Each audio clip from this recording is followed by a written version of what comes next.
ഇനി മലപ്പുറത്തേക്കാണ്. കാട്ടാനശല്യത്തിൽ പൊറുതിമുട്ടുകയാണ് നിലമ്പൂരിലെ ജനങ്ങൾ.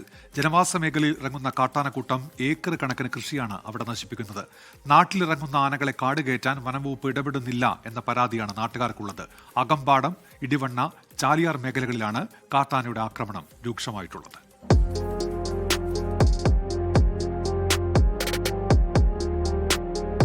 ജീവിക്കാൻ പ്രതീക്ഷയോടെ ചെയ്യുന്ന കൃഷി ഒറ്റ രാത്രി കൊണ്ട് ഇല്ലാതെയാവുക, എപ്പോൾ വേണമെങ്കിലും കാട്ടാനയുടെ മുന്നിൽപ്പെടാമെന്ന ഭീതിയും.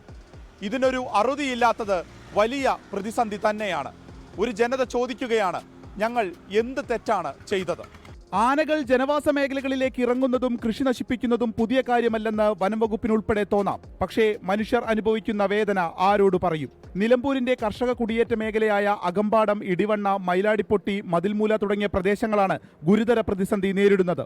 ദിവസവും എന്നോണം ഏക്കർ കണക്കിന് കൃഷിസ്ഥലം ആനകൾ നശിപ്പിക്കുന്നു.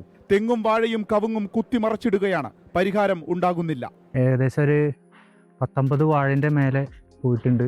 പിന്നെ ഒരു 8-10 തെങ്ങും നശിപ്പിച്ചിട്ടുണ്ട്. പിന്നെ നനയ്ക്കാൻ വേണ്ടി സജ്ജീകരണം ചെയ്ത പൈപ്പുകൾ കാര്യങ്ങളെല്ലാം ഇതുപോലെ ആന ഏത് സമയത്ത് വന്നതെന്ന് അറിയില്ല, എല്ലാം നശിപ്പിച്ചിട്ടുണ്ട്. നിലമ്പൂർ നായാടംപൊയിൽ മലയോര ഹൈവേയോട് ചേർന്ന് കിടക്കുന്ന സ്ഥലങ്ങളിലാണ് ആനകൾ വിഹരിക്കുന്നത്. ഇടിവണ്ണയിൽ വനമേഖലയിൽ നിന്ന് കാട്ടാനകൾ കൃഷിയിടത്തിലേക്ക് എത്തുന്നത് തടയാൻ വൈദ്യുതി വേലികൾ സ്ഥാപിച്ചിരുന്നു. ഇതിൽ തകരാറിലായി കിടന്ന 2 കിലോമീറ്റർ വൈദ്യുതി വേലി വനം വകുപ്പ് പുനർനിർമ്മിച്ചു. പക്ഷേ ഇനിയും പ്രദേശത്ത് ഫെൻസിംഗ് നടത്താനുണ്ട്. കാര്യക്ഷമമായി കൂടുതൽ സ്ഥലങ്ങളിൽ വൈദ്യുതി വേലി ഉണ്ടെങ്കിൽ കുറച്ചെങ്കിലും പരിഹാരമുണ്ടാകുമെന്നാണ് കർഷകർ പറയുന്നത്. കൂടാതെ വീട്ടുമുറ്റത്ത് വരെ ആനയെത്തുന്നു. ഭാഗ്യം കൊണ്ടാണ് ആന ആക്രമിക്കാത്തത്. ഇത് ആനയെ കൊണ്ട് ഇപ്പോൾ നമുക്ക് ജീവിക്കാൻ പറ്റാത്തൊരിതാണ്. നമ്മൾ രാത്രിയൊക്കെ പണിയൊക്കെ കഴിഞ്ഞ് വരുമ്പോഴത്തേക്കും ഇപ്പോൾ 2-3 പ്രാവശ്യം ഒരു പ്രാവശ്യം ആനയുടെ മുന്നിൽ പെടുകയും ചെയ്തു. ഇന്നലെ വെളുപ്പിനെ 3 മണിക്കാണ് കയറിയിട്ട് ഇപ്പോൾ ഈ വാഴയും ഇതെല്ലാം നശിപ്പിച്ചേക്കുന്നത്. ഇങ്ങനെ ആനയെ കൊണ്ട് നമുക്ക് മൈലാടിക്കാർക്ക് ജീവിക്കാൻ പറ്റാത്തൊരവസ്ഥയായിട്ടുണ്ട്. വലിയ ഭീതിയിലാണ് ആളുകൾ കഴിയുന്നത്. ആന കൃഷി നശിപ്പിച്ചു എന്ന വിവരം കൈമാറിയാൽ വനംവകുപ്പ് ഉദ്യോഗസ്ഥരെത്തി പരിശോധിക്കും, കണക്കുകൾ എടുത്തു പോകും. അത്ര തന്നെ.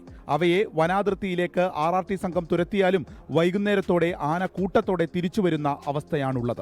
RRT സംഘങ്ങളെത്തി ആനയെ തുരത്തുന്നതുൾപ്പെടെയുള്ള നടപടികൾ കാര്യക്ഷമമാകുന്നില്ല എന്നുള്ളതാണ് അനുഭവങ്ങൾ കാണിക്കുന്നത്. അതുകൊണ്ട് തന്നെ കൂടുതൽ കൃത്യമായ പഠനങ്ങൾ, അതിന്റെ ആസൂത്രണം, നടപ്പാക്കൽ ഇനിയും നടക്കേണ്ടതുണ്ട്. അങ്ങനെ ഉണ്ടായില്ലെങ്കിൽ ഈ തോരാ കണ്ണീരും മനോവിഷമങ്ങളും മാറുകയില്ല. അർഷക്കിനൊപ്പം വിപിൻ സി വിജയൻ, 24 മലപ്പുറം. പൊതുജനം കഴുതയല്ല സാർ. വനംവകുപ്പ് കാര്യക്ഷമമായി ഇടപെടുന്നില്ല എന്നുള്ള പതിവ് പരാതി തന്നെ ഇവിടെയും ഉയരുന്നുണ്ട്. കൂടുതൽ സ്ഥലങ്ങളിൽ വൈദ്യുതി വേലി ഉണ്ടെങ്കിൽ കാട്ടാനശല്യത്തിന് പരിഹാരം ഉണ്ടാകും എന്ന് കർഷകർ പറയുന്നുണ്ട്. പ്രതികരണങ്ങളിലേക്ക്. ഇടിവണ്ണയിലെ H ബ്ലോക്ക് സൈഡിലുള്ള ഒരു കൃഷിയിടത്തിലെ 10 തെങ്ങ്, പിന്നെ ഒരു 50ഓളം വാഴകൾ, കുലച്ച വാഴ, ഒരു 2 ജാതി തൈ, 2 ജാതി ഇതെല്ലാം നഷ്ടപ്പെട്ടു. ആന ഇറങ്ങി 2 ദിവസം ഇറങ്ങി. വന്യമൃഗശല്യം എന്ന് പറഞ്ഞാൽ പുറത്തിറങ്ങണ്ട. സന്ധി കഴിഞ്ഞാൽ റോഡേ പോകാൻ മേല. റബ്ബർ വെട്ടുകാരുടെയൊക്കെ കണ്ടില്ലേ, ഈടെ കൈ ഓടിച്ച് അതുപോലെ തന്നെ എല്ലാ നാട്ടുകാർക്ക് മുഴുവനും 5 കൊല്ലം മുന്നേ ഇത്ര ശല്യമില്ലായിരുന്നു. ഇപ്പോൾ ഒരു വാഴ പോലും ഒരു പറമ്പിൽ നിൽക്കാൻ മേല. ഇങ്ങനെയായ മനുഷ്യൻ ഇവിടെ എങ്ങനെ ജീവിക്കും? തെങ്ങുതീയൊക്കെ എന്തേരെയാ കളയുന്നു? ആനയെ കാട്ടി നിർത്തണം, ജനങ്ങൾ നാട്ടിൽ നിൽക്കണം. അല്ലെങ്കിൽ ഈ രണ്ടും കൂടെ ഇടവഴി ഒരിക്കലും ജീവിക്കാൻ പറ്റിയല്ല. ഇവിടെ കാലങ്ങളായിട്ട് 10-60 കൊല്ലമായിട്ട് ഇവിടെ ജീവിക്കുന്നവരെ എങ്ങോട്ട് പോകാനാ? ഇപ്പോഴാണ് ഇത്ര ശല്യമായത്. ലോകത്തെവിടെയായാലും ഏത് സമയത്തും 24 വാർത്തകളും ഓഗ്മെന്റഡ് റിയാലിറ്റി പാക്കേജുകളും എക്സ്പ്ലെയിനറുകളും വിശദമായി കാണാൻ ഞങ്ങളുടെ YouTube ചാനൽ നിങ്ങൾക്ക് സബ്സ്ക്രൈബ് ചെയ്യാം.